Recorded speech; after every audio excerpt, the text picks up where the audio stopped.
Dear students, आज का हमारा टॉपिक है मेंडल के नियम। तो मेंडल के दो नियम होते हैं, विसंयोजन का नियम और स्वतंत्र अपव्यूहन का नियम।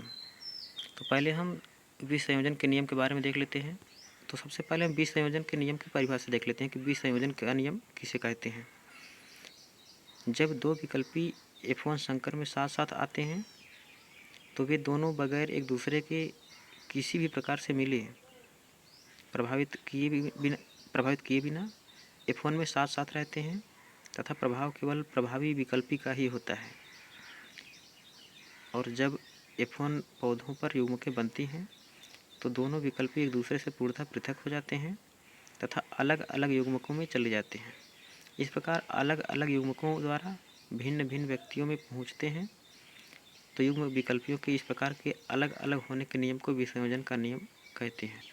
यानी इसमें होता क्या है कि यदि किसी दो अलग अलग लक्षणों को ले लिया जाए कि जो एक लक्षण है वह पैतृक पौधों के माता से है और दूसरा उसका उल्टा लक्षण पिता में है।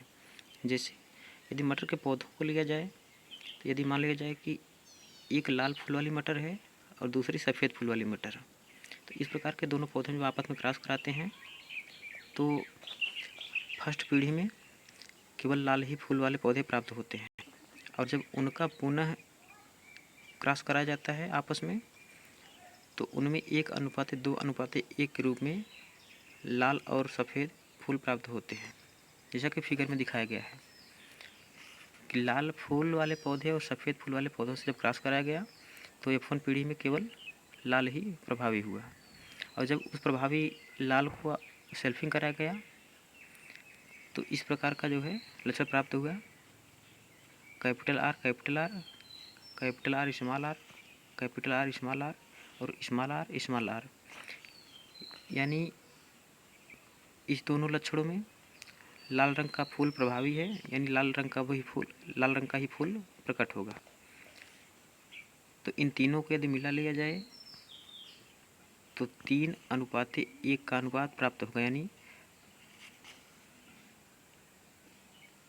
3 भाग फूल लाल होंगे और 1 भाग फूल सफ़ेद होगा। यानी यदि मान लिया जाए कि 100 पौधे प्राप्त हैं तो 100 में से 75 पौधे लाल फूल वाले होंगे और 25 पौधे शुद्ध सफ़ेद प्राप्त होंगे। पूर्व संकरण यानी बैक क्रॉस।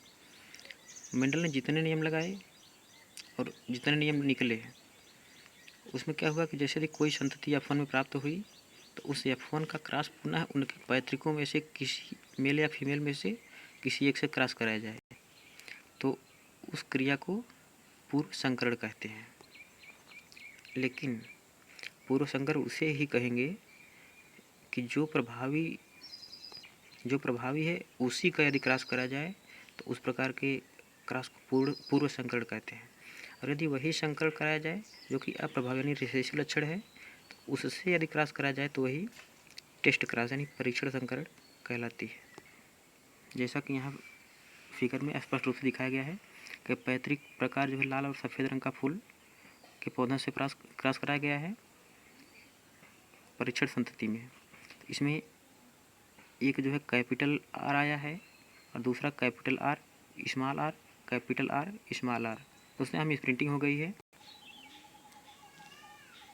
जैसा कि यहाँ कैपिटल आर स्मॉल आर भी होना चाहिए, यानी कैपिटल आर यहाँ भी मिसप्रिंटिंग हुआ है। यानी इस प्रकार से capital R capital R, capital R small R, capital R small R और स्मॉल आर स्मॉल आर। यानी इसमें लाल रंग शुद्ध रूप से प्रभावी होगा और इसमें भी इन दोनों में लाल रंग प्रभावी होगा और सफ़ेद रंग रिसेसिव के रूप में पड़ा रहेगा और वह कभी भी सफ़ेद हो सकता है, जो कि यह अशुद्ध या संकर कहलाएगा। उसके बाद जो 1/4 भाग बचा हुआ है वह शुद्ध सफ़ेद होगा। तो इस प्रकार के क्रॉस को परीक्षण संकर या टेस्ट क्रॉस कहते हैं।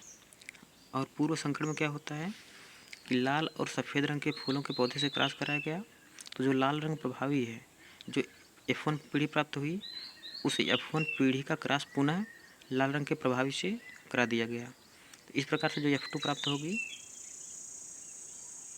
वह जो है पूर्व संकरण कहलाएगी। अगला है व्युत्क्रम व्युत्क्रमण संकरण यानी रेसिप्रोकल क्रॉस। इसमें क्या होता है कि यदि एक विकल्पी को मान लिया जाए कि इसको ए मान लिया जाए और इसको बी मान लिया जाए, यानी ये लाल रंग का है और बी सफ़ेद रंग का है, यदि इसको आपस में क्रॉस करा जाए तो लाल रंग का ही प्राप्त होगा। और दूसरी पीढ़ी में जो फीमेल के रूप में प्राप्त है, यानी जो मादा के रूप में प्राप्त है, उसको नर के रूप में चुना जाए, यानी सफ़ेद रंग यहाँ मादा के रूप में प्राप्त है और दूसरी बार उसको नर के रूप में, यानी उसका उल्टा किया जाए। तो यहाँ लाल रंग जो है नर के रूप में लिया गया है और मादा सफ़ेद के रूप में लिया गया है पहली पीढ़ी में, और दूसरी पीढ़ी में वही नर जो है सफ़ेद के रूप में लिया गया है और लाल के रूप में मादा को लिया गया है, यानी उसका उल्टा। तो इसी क्रिया को कहते हैं व्युत्क्रमण संकरण।